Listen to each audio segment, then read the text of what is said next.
रमेश एक छोटे से गांव में रहता था। वह एक बहुत ही ईमानदार और मेहनती व्यक्ति था, लेकिन उसकी किस्मत कभी उसके साथ नहीं रही। एक दिन गांव में एक बूढ़ा आदमी आया जो बहुत ही रहस्यमयी दिख रहा था।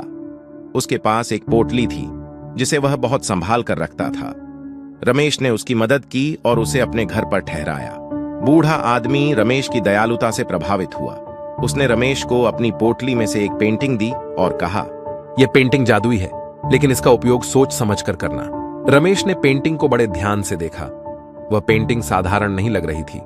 उसमें एक सुंदर झील, पहाड़ और एक छोटा सा गांव था। रमेश ने सोचा, आखिर यह पेंटिंग जादुई कैसे हो सकती है? एक रात जब रमेश उस पेंटिंग को देख रहा था, उसने महसूस किया कि पेंटिंग में पानी की हलचल हो रही है। झील में लहरें उठ रही थी और पेड़ हिल रहे थे। रमेश चौंक गया।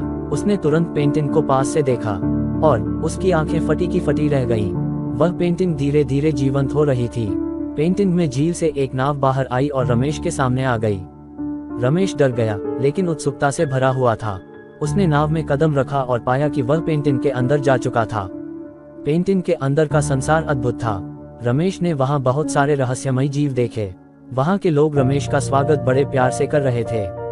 वहां के राजा ने रमेश को बताया, ये हमारा जादुई संसार है और तुम हमारे चुने हुए अतिथि हो, लेकिन यहाँ से बाहर जाने का रास्ता सिर्फ तुम्हारे साहस और बुद्धिमानी पर निर्भर करेगा।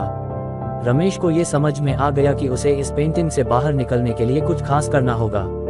उसने वहां के सभी पहेलियों को सुलझाना शुरू किया, लेकिन हर पहेली के साथ रहस्य और भी गहरा होता गया। आखिरकार रमेश ने अंतिम पहेली को सुलझाया। वह राजा के पास गया और कहा, मुझे अब वापस जाने दो। मैंने सभी चुनौतियों का सामना किया है। तुमने साहस और बुद्धिमानी से सभी पहेलियों को हल किया है। तुम अब वापस जा सकते हो, लेकिन याद रखना, इस पेंटिंग का रहस्य हमेशा तुम्हारे साथ रहेगा। रमेश पेंटिंग से बाहर आया और उसने पाया कि वह अपने घर में ही था। लेकिन अब वह न केवल अमीर था, बल्कि उसने अपने जीवन में कुछ महत्वपूर्ण सीखा था। उसने वह पेंटिंग बहुत संभाल कर रखी, क्योंकि वह जानता था कि यह पेंटिंग सिर्फ जादुई नहीं थी, बल्कि जीवन की सच्चाइयों को भी दर्शाती थी। कहानी का अंत ऐसा था कि रमेश ने सीखा कि जीवन में साहस और बुद्धिमानी ही सबसे बड़ी दौलत है।